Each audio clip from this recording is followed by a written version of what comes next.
Hello and welcome to yet another build guide. So this one is another 0 to Hero edition, which basically means it is all the way from level 1 to the end game where I currently am with the build with around up to 40 divines worth of investment. More or less depending on the crafts, depending on the time of the league, when you buy items, and so far and so forth. But when it comes to the build, this is a Minion build, and this is called Herald of Agony. Now, what do we do here? We are basically a buffer for Herald of Agony, and Herald of Agony is 99% of our damage. To be able to do that kind of thing, we have to go with the Necromancer Ascendancy. For the Necromancer Ascendancy, these are the points that we are taking. Keep in mind, all of this is in the POB. Just follow along, I'll explain the leveling route after this. We have Commander of Darkness. Auras from your skills grant 3% increased attack and cast speed to your allies. You and nearby allies deal 30% increased damage and have 32 ele res. Next one, Mindless Aggression. Minions have 20% more life and 10% more damage. Unnatural Strength, they have Unholy Might, which grants them 100% of physical damage converted to chaos, and 25% chance to apply Withered on hit. What is Withered? Withered is a debuff that causes enemies to take more chaos damage. We will see that in a second with the Withered support gem. We also have Mistress of Sacrifice. Your offering skills also affect you, and your offerings have 50% reduced effect on you, but 40% increased skill effect duration. So that is for Necromancer. Now, how do we play this? How do we start? As always in my POBs, when you open them up at the bottom of the skill tree, you have like Act 1 through the acts and everything. With items, you do the same thing, Act 1 and 2, and skills, you go Act 1 and onwards. Now, the problem with Herald of Agony is we cannot get Herald of Agony immediately. We have to play something else beforehand. This is completely optional, but I did a little bit of a practice run, as you will, and I found out that Freezing Pulse was absolutely awesome to level with from level 1 to 4, and then level 4 to 8, you can add Summon Raging Spirit and Arcane Surge. Summon Raging Spirits are like skulls that you can add that basically hunt down enemies and attack them. Now, you can choose one SRS setup you want to run. If you want to run self-casting, you basically hold the button and you press the ability. And if you want to do totem, totem is you summon 2 totems or 1 totem, and it auto-casts SRS. Both options are good, but for the sake of this guide, I've chosen totem because it is just easier. Now, the transition between the skills is going to be very simple as they're both minions. So from level 8 onwards, we have Spell Totem, Melee Splash, and Summon Raging Spirits for that, and you can choose a travel skill. Next one, through the acts, you just add things, you just add some auras. Then 3 to 8, we are improving onto 4-link, going for other auras, movement skill, flammability curse for like SRS because they are doing fire damage. When it comes to Act 9 and 10, this is where we swap. So throughout the campaign, you will level with SRS. You don't have to do anything too much with it. Everything is in the actual gems and the tree itself. So until Act 8 or Act 9, this is how your tree should look like. You're picking up minion nodes, picking up life nodes, minion nodes and such, so that you can improve on your character, plus also because we are doing a spell and we are not doing a direct damage, those minions don't really need that accuracy and everything. While when we swap to Herald of Agony, that's when we will need accuracy. Well, the minion will. Now from Act 3 to 8, that is it. Well, 1 to 8, and then Act 9 and 10, we are swapping to, this is also the same with gear, we are swapping to the Herald of Agony build. Here is what is important. We are going to use an attack. That attack is called Storm Rain. It shoots a few of these lightning pillars, which then hit enemies in between those pillars. Now you want to do this fast, hold the button, do it fast. This is how it will end. So it hits enemies fast. While we are hitting enemies fast, we are also applying poison. We are applying poison with chance to poison support. Greater multiple projectiles gives us more of them, and life gain on hit is just a way to get life back, which is a very, very good defensive, as we hit many times. Now, chance to poison give us poison, and what does that do? That brings us to the main skill that we have that I can't show you in the hideout, Herald of Agony. Herald of Agony summons a crawler, basically a scorpion, that gives us chance to poison on hit and gives us more damage with poison. We don't do that much damage, so we don't really care about that one. However, it grants virulence when we poison an enemy. What would virulence be? Virulence is a stackable buff that increases the damage dealt by the Agony Crawler, that scorpion. Agony Crawler has 5% increased attack speed per virulence, 9% physical damage per virulence, and added physical damage per virulence you have, which is amazing as the minimum is 45, included with the quality, and over time that is going to increase. In this build, we will have 65%. However, one thing with Herald of Agony is, because it's a 25% reservation aura, whenever we do and buff it more with other support gems, it increases the reservation multiplier of it. So keep that in mind. Everything else that you need in the build are Mirror Arrow and Feeding Frenzy. At first, we are doing Mana Forge setup. Mirror Arrow is an arrow that it makes a clone, and that clone shoots a basic attack, whatever. But that's not important. Feeding Frenzy is. Feeding Frenzy gives us minions from supported skills have % chance to grant Feeding Frenzy, and minions from supported skills are aggressive. Here we have Feeding Frenzy. Feeding Frenzy gives us 10% more minion damage, 10% increased minion movement speed, and 10% increased minion attack and cast speed, which basically gives us, well, 15 to 20, roughly, % more damage on the Agony Crawler just by having it. At first, when you start playing it, whenever you do Storm Rain, you will also do a mirror clone.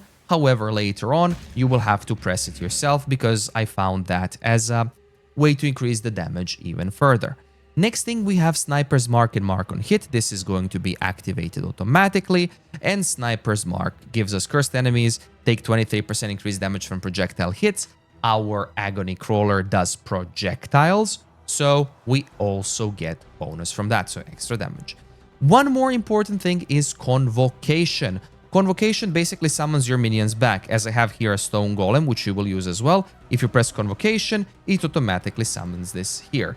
And this is where we get to the first con of the build. If you play the build in a corridor map, sometimes the Agony Crawler will get stuck behind somewhere, so let's say here, while you are shooting at enemies here. As you can see, Stone Golem is stuck. This is, well, 99% damage reduction that we do, so you need Convocation in order to summon the mob back to you so it can attack enemies. You can automate this process, or you can later on just press it on right click and it will be done. It cannot be done on left click anymore, so you would have to press right click whenever you feel is suitable for it. If you play open maps, you shouldn't have this problem, but if you play any maps that have corridors, you will encounter this problem whether you like it or not. That is the biggest con of the build, and the number 2 con is whenever you see an enemy that has a modifier gains endurance charges on hit, keep in mind that enemy can get up to 9. I don't know if it can be more, but those endurance charges will reduce the damage that the enemy takes, which also means we are losing damage, obviously. So those are the two con modifiers. But regardless, with everything here, AI of the Scorpion is still iffy, but everything else runs smoothly. Now, let's carry on to the other things. Items. This is a thing for this build, and that is the moment you get to Act 9 or 10, before you swap, you will drop a Chaos Orb. If you drop a Chaos Orb or 2, you can use those Chaos Orbs to buy a weapon and an amulet. This is an important thing because we are using a bow. We need a bow. What kind of bow? The fast attack speed bow, and that is Quill Rain. Quill Rain is a bow that has an insanely fast attack speed in comparison to what we have here, because later on we won't need it too much. But it is a very cheap bow early. It's up to 3-4 chaos maybe the first day, and then it goes down to 1, and you can afford it absolutely while leveling. Next one is Amulet, Hyri's Truth for dexterity stats. You can also use precision or not if you have the mana. Just check the POB. And when it comes to this one, this basically is our dexterity stacking thing, which is, you do not generally care about the precision aura because you can use it, keep in mind, but the moment you get to Resolute Technique, your hits can't be evaded, which means we don't need accuracy or crit, and you can never deal critical strikes. Self-explanatory. Following along through the white maps, yellow maps, and red maps, we are going to encounter one thing called the Lone Messenger. This is a cluster jewel that makes our build pop. The cluster jewel's name is called Calamitous Visions. It's usually very cheap, not many people play with it. And what it does is this. You can only have one Herald, 50% more effective Herald buffs on you, 100% more damage with hits from Herald skills, 50% more damage over time with Herald skills. We don't do damage over time with the Herald. Minions from Herald skills deal 25% more damage, but it disables all auras. So the moment you get this one, you can only use reservation skills that do not have an aura tag. If you go to Liliroth and you see what we have, aura, and if you, let's say, do this one, Defiance Banner, AoE, read the top line, AoE spell duration aura. Then we have Vitality, aura spell AoE. We can't use those. There are some reservation abilities that you can use that do not count as auras, even though they apply their effect and have reservation multiplier. For those, we have Arctic Arm. Arctic Arm is a defense aura, well, defense barrier that gives us less physical damage taken and less fire damage taken while stationary. So whenever we are shooting, we are stationary, regardless of the duration. Whenever you shoot, you count as stationary. So basically that buff is unless you're moving and something hits you, you are always going to have the 20% less physical and fire damage taken. And whenever we get hit, we chill an enemy, which also helps with the defense. So that's one, and the second one is Aspect of the Spider, which I will talk about later. So that is for Lone Messenger. When you go through the end game or mid game, pardon, you will get to yellow maps, you will get your Ascendancy, you will start getting your cluster jewels. I'm basically suggesting you buy the cluster jewels. I put it in the notes section. I also put like a link of what you can do as well, so that helps. And then you go to all the way to the end game, which I will now explain, and through the gems as well. Gems, the more you add, the more you get. Oh, very important thing. Do not 6-link Quill Rain. You don't need to 6-link. You can 5-link it if you want to spend fusings. 150 fusings on the crafting bench. You do not need to do this because you are going to swap the build to something else later on. When it comes to the items are also upgradable. Just follow along, read along here. You will see it's nothing too difficult. Then you will get to yellow maps. Here is where some form of a problem may appear. You are going to buy Circle of Nostalgia rings. To buy Circle of Nostalgia rings, they have different modifiers. They have reservation, resistance, Herald of Agony, buff effect, yada yada. How do you search these rings? You take Circle of Nostalgia, you go Show Filters, you click Add Stat Filter. These are the modifiers that we need. mandatory modifier. Agony Crawler deals increased damage. That's a mandatory modifier. We want that on both rings. Then you have Herald of Agony. Keep in mind that's tilde in the beginning. Herald of Agony, reservation efficiency. Increased mana reservation efficiency. Check because there are two. Sometimes one doesn't work. And then you unclick it. And we also have Herald of Agony buff effect. Increased buff effect. We want those. So Agony Crawler, always a modifier. Herald of Agony, mana reservation efficiency. Press enter. You can find they're very cheap. Whenever you play the game. Herald of Agony increased buff effect, same thing, they're extremely cheap. Once you start going into more expensive stuff, then you will add the implicit modifiers and things like there's an onslaught for 4 seconds on hit, or bleeding cannot be inflicted on you. Those are just the helper mods. But this is how you search for Circle of Nostalgia rings. That's very important. And you just buy those. Replica Dragonfang's Flight, you just get the Herald of Agony one, and that is it. Now, to not make this video too freaking long, let us go over the items that we do. At one point in time, you will see through the build guide, through the POB, you will see that I swapped to Widowhail. What is a Widowhail? Widowhail is a bow that gives us increased bonuses gained from equipped quiver. Basically, from 150 to 250%. That means our quiver is 1.5 to 2x more, well, it has more modifiers. Basically, technically doubles the modifiers and such. Why is this important? Because we are going with the Rearguard. Rearguard Blunt Arrow Quiver is a quiver that we use to give us armor, chance to block attack damage, and chance to block spell damage. This is a way how we get to block cap of 75% with just a quiver and a few more items. Now, you want this to be at least 22-23% for block attack damage, and you would want this to be 15% chance to block spell damage. These are generally not that expensive. However, if you go with maximum, it can be. So let's say we go with 23, 15, 50 chaos.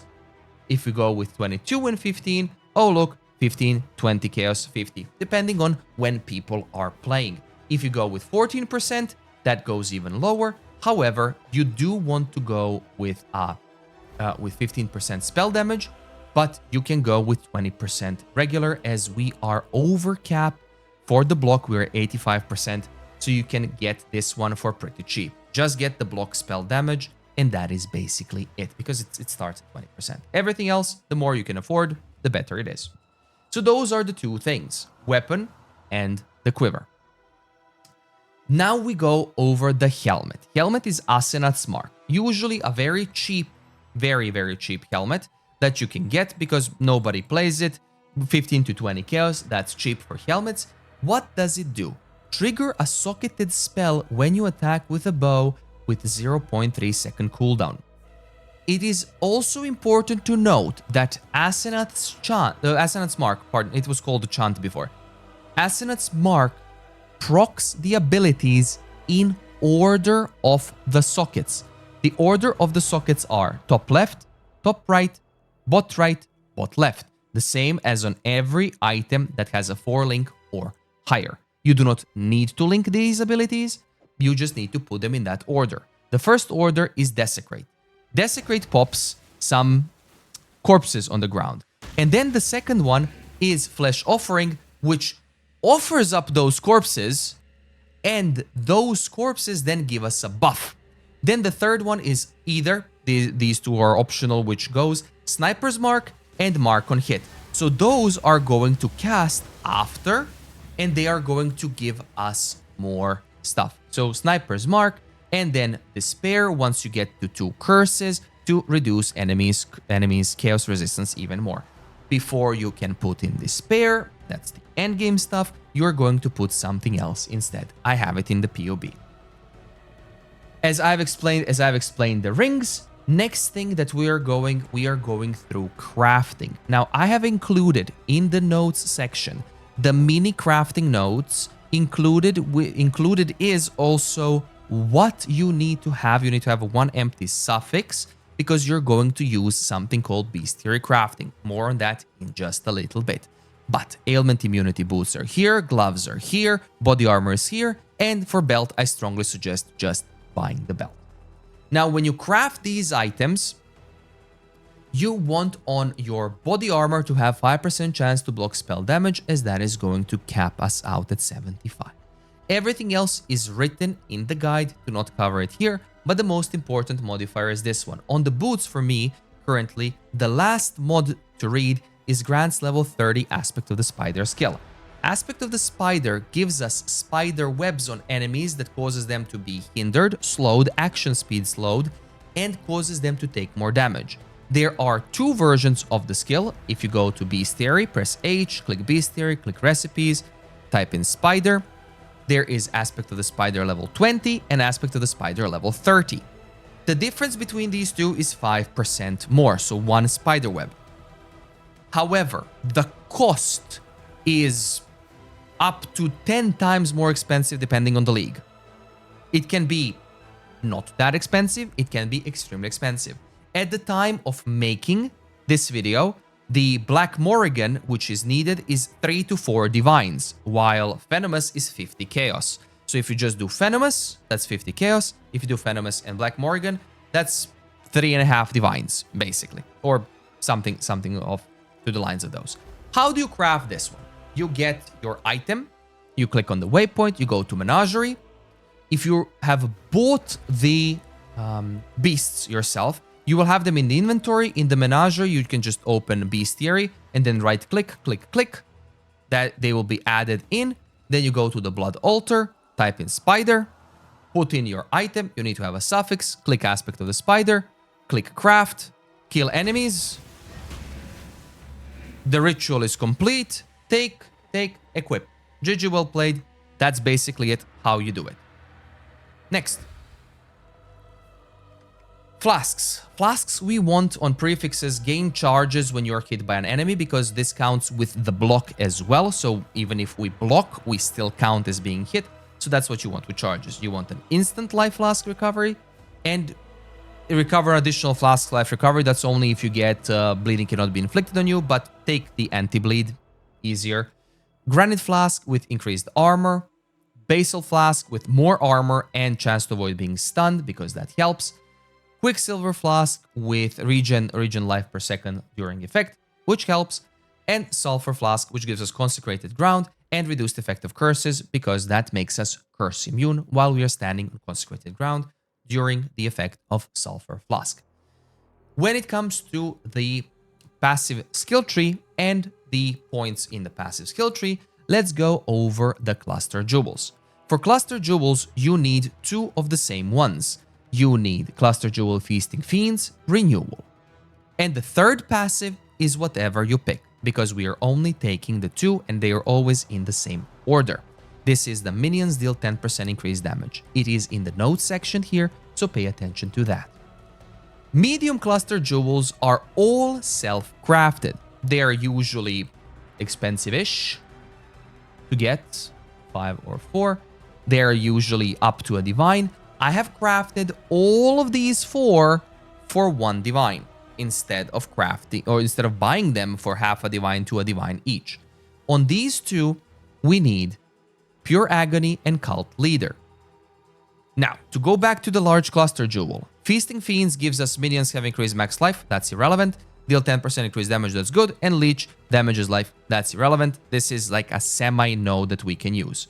Then we have this one, Renewal. Minions regenerate 1% of life per second and have 5% chance to deal double damage while they're on full life. Our minions are consistently on full life and they will deal double damage from time to time. For the medium cluster jewels, Pure Agony gives us 5 to maximum virulence, and minions deal 20% increased damage while you are affected by a Herald. And Cult Leader, minions deal 35% increased damage while you are affected by a Herald. Virulence gives us additional 20 because we have 4 medium cluster jewels, and that pops our damage way too high. Now, how do we craft these cluster jewels? You would take a regular cluster jewel, item level at least 50. How do you know that you need 50? You go to PoEDB, you go to modifiers, click modifiers, find cluster jewel, find medium. On medium, you want to find Herald one, Herald, and we need pure increased damage while affected. No, minions deal increased damage by affected by Herald. We need Cult Leader. Cult Leader is item level 1. And then we also need... Where is it? Pure Agony. Pure Agony is 68. Okay, you need item level 68 on the Cluster Jewel to be able to get this one. Don't get then item level 50, so 68 plus. The higher you go, the more modifiers you can roll and the better the Cluster Jewel you can make. Just get an item level 68 with 4 or 5 passive points, and that is it. Do not get with 6, that has an extra passive. Then what do? As with every standard crafting, you would do Orb of Transmutation, Orb of Alteration until you get one notable passive, and then you do an Augmentation if it needs a secondary mod, and then you do a Regal Orb until it hits both. You are looking for 2 passive points, 2 notable passives, and that is it. So let's say you roll it, you roll Cult Leader, then you Regal it, you get Pure Agony, perfect. You don't, you Scour, and repeat. While you're doing this, you can also make currency, because you can roll some good stuff, and that's it. Now, I also like to finish my Cluster Jewels with an Exalted Orb. If you can't afford it, you don't need to. If you can afford it, do it. It's always a bonus, whatever you get. Attributes, Chaos Res, Life per Second, Strength, Cold Res, Life per Second, Cold Res, Attack and Cast Speed. Perfect. Like, whatever you get, you can Exalt Orbit and just get an extra modifier. This is also true for the large Cluster Jewels. Next one, let's go over the Rare Jewel. Rare Jewel is, we need one specific modifier, and that is the third one. Gain 3 energy shield per enemy hit with attacks. That's 2 to 3, because this is going to help us with energy shield generation. As you can see here, our energy shield is not on the life, but it is on the mana. How do we do that? We go over here to Eldritch Battery. Spend energy shield before mana for scale mana costs. Energy shield protects mana instead of life. 50% less energy shield recharge rate. We are going to spend energy shield. As you can see, we have decent recharge rate. However, if you play a map that has less recovery, blah, blah, blah, that's why I have it ignored in regex, this can mess you up nicely. To prevent that, you want to get this modifier that says gain energy shield per enemy hit with attacks, because we are hitting like madmen. We are going to solve that problem. Increased maximum life is good. Trap damage, reduced effect of curses on you is waste, and corrupted blood cannot be inflicted on you. So then we are basically all ailments immune other than poison.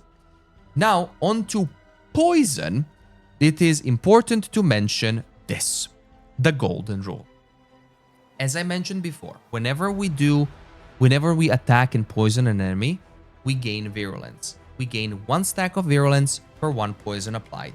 The golden rule makes it so that poison you inflict is reflected to you if you have fewer than 100 poisons. This means that whenever we inflict a poison on an enemy, we get 1 virulence stack, and because it reflects to us, we gain another virulence stack, so that counts as 2.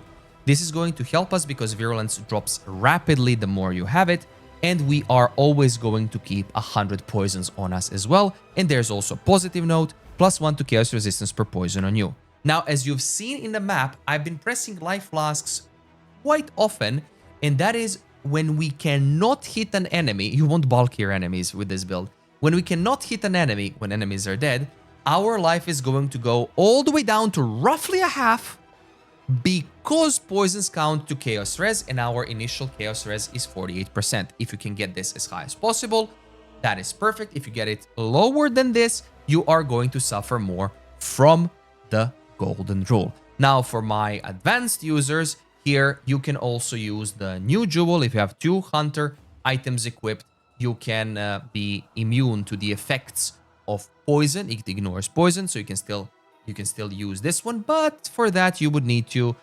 craft and be a little bit you would have a little bit more difficult time crafting, because you would do a belt and then probably gloves or something, or maybe not gloves, maybe like boots. But good luck with that one. You will actually need a little bit of luck to get through that one. So that's for advanced users. You don't need to worry about this one. Next jewel that we have is another rare jewel with max life, energy shield per enemy hit with attacks, attack and cast speed, mana reservation efficiency. These are all mods that I've tried. You do not need that mana reservation efficiency. As you can see, we are still at 31 mana. We have enough energy shield to cast. I was experimenting with stuff. You would need energy shield per enemy hit, life, attack, cast speed is good. So you can do minion damage mods, and that's it. Next, Storm Shroud with ailment immunity boots. Watch the video. The last jewel that we need is the Blue Nightmare. Blue Nightmare is a jewel that gain 8% of lightning damage as extra chaos damage. That gives us a little bit of damage, it's irrelevant. Passives granting lightning resistance or all elemental resistances in radius also grant chance to block spell damage at 50% of its value. This is important because Blue Nightmare is combined with tattoos. Tattoo of the Valakos Storm Rider changes our intelligence to 6% to lightning resistance. This will also help us with lightning resistance in the build. So you would change 1, 2, 3, 4, 5 of these nodes, because it's Blue Nightmare, it's lightning resistant. You would change 5 of these to get extra 15% chance to block spell damage. That is very important because we want to be block capped. Tattoos are a thing that you would buy from Faustus. So Valakos Storm Rider is the one that you would buy, and they're not too expensive, like 15-ish chaos. I think for divine orbs, it is like 8 to 10 of them, depending on the time when you buy them. You would need to spend maximum 1 divine when you get to that point. That's perfectly fine. Next set of tattoos is also important when you remove the buff effect. We have 3 to 6, depending on if you get a ring with more or less buff effect. I have less buff effect, so I needed to buy 4. You want 100% chance to poison. They are Tauhoa Shaman, which removes our intelligence but gives us 5% chance to poison on hit. Best case scenario, you would need 3 of these. Worst case scenario, you would need 6 of these. So it is up to a divine again. Let me just check. So that would be Tauhoa Shaman. This is 10 for a divine, or they are, well, 37 for a chaos, which is way too expensive. So it would be with, it would be best bought with divine. So 10. You would need, like, the worst case scenario, half a divine, maybe a little bit more to get those, because we want 100% chance to poison. And the last one is Impossible Escape, which means passes in radius of chaos inoculation can be allocated without being connected to your tree. This one tends to be more expensive, which is like around 3 divines, because it gives us the ability to allocate Whispers of Doom, which is an additional curse. So then we can use Despair as a secondary curse, as mark on hit counts as 1. Well, mark counts as 1, and this helps us with damage. When it comes to gems, now to rush things through a little bit, we are using Storm Rain, GMP, Chance to Poison, Faster Attacks, Life Gain on Hit, Withering Touch. Withered, as I said, applies 6% increased chaos damage taken and can be inflicted up to 15 times. This helps a lot with our damage, as we are basically perma-inflicting maximum stacks of Withered. Very good. Next one, we have Herald of Agony with Pierce support. We want it to pierce the damage, like pierce all enemies. We are then doing Awakened Vicious Projectiles. This gives us more chaos damage and more physical projectile attack damage. We double dip here. Awakened Void Manipulation, +1 to level of supported Chaos Skill Gems with more Chaos damage. Empower support, which gives us more levels to the Herald. You do not need to go with Empower 4. You can go with the Empower 3, which is vast difference in price, but it's also 15%, roughly 15 to 20% less damage, but it's absolutely fine. Don't worry about that one. And Awakened Minion Damage Support, which also gives us an additional level of support Minion Skill Gems, and they do more damage. If you can't afford Empower support, do damage on full life. Well, yeah, damage on full life support. You do not need to do Awakened Gems in the beginning. Next one, Flame Dash, Convocation. Those are separate. They don't need to be linked. I linked them because like I was doing 2 links and I wanted to hit these 2 for Mirror Arrow and Feeding Frenzy that I've already explained. And we have Arctic Armor, Summon Stone Golem, Cast when damage taken, and Immortal Call. This helps us a lot when we take damage. It's better than Molten Shell as we don't have that much armor. We have around 9.6k armor. Even with all our flasks, we have 19k armor. which is still decent amount, but Immortal Call I found helps way more because of elemental damage taken. We then also have Stone Golem, as I said, which grants us 105 life regenerated per second, and we get increased defenses while the Golem is up, which gives us also Energy Shield. So you always want to cast him. You won't have too much trouble keeping it alive, depending on some modifiers. Harbingers absolutely annihilate golems, but other than that, other than Uber bosses, nothing else does. Now, for the end, what can this build do? What cannot it do? This build can do mostly all content. The problem with this build is it cannot do, as an example, all Blight maps. Why? It can do Blighted Ravage maps, the Uber Blight maps, absolutely. The reason why it cannot do all of the Blighted maps is because the more spread out the lanes on Blight are, because of Minion AI, as it shoots roughly where your cursor is, sometimes it just goes wonky and decides to go in that direction and shoot somewhere randomly there. So it won't do you any good, so you have to do Convocation all the time, blah, blah, blah. It can't spread out the damage too much. Like Legion is borderline impossible because of the same reason as well, because the Minion AI just shoots wherever it wants to shoot instead of shooting where you shoot in that general direction. So that is a problem. And also when it comes to bossing, Uber bosses, like the bigger Uber bosses, are a problem because, well, the absolute Uber bosses, right? There's only one tier of them. I'm tired. These Uber bosses are a little bit of a problem if you get some bad modifiers like in a synthesis map. However, I have killed Cirrus successfully, I have killed Ether successfully, I've killed Cirrus, Searing, and Ether. Those I've killed successfully. I haven't tried the rest. There's no need to try the rest, but Legion on the ground is what is generally destroying our build, but you need to pay attention to that one, and in the video you've seen that I have killed the Uber boss as well. Now, this one is a very, very, very fun and interesting build. It can be played as a league starter as well, not the biggest problemo. However, it is a slow start, and then it's faster to get ahead of the curve later on. It can become expensive, up to 40-ish divines expensive, and even more, depending how more you want to push it. As an example, just one small simple example, if you want to give it like 10% maximum life on the prefix on the belt, that can go like crazy expensive with like other mods. These are all like the items I tried, tested, experimented with, yada yada. You can also double corrupt the Widowhail. I haven't used it for the purpose of the guide because this is like a luck type of drop. So there's that, but the frenzy charge on kill helps. So there are those things. Anyways, that is going to be it for this build guide. I have yapped on for far too long. If you like the content, please do give it a like, sub if you don't mind. Thank you so much for watching and for your ongoing support. Please do check out the website. There are all the other builds that I've done. The most recent one being the Duelist Starcaller Axe Cyclone. But other than that, once again, thank you so much for watching. Have a wonderful time, and I will see you in the next PoE video or stream. Have a good one.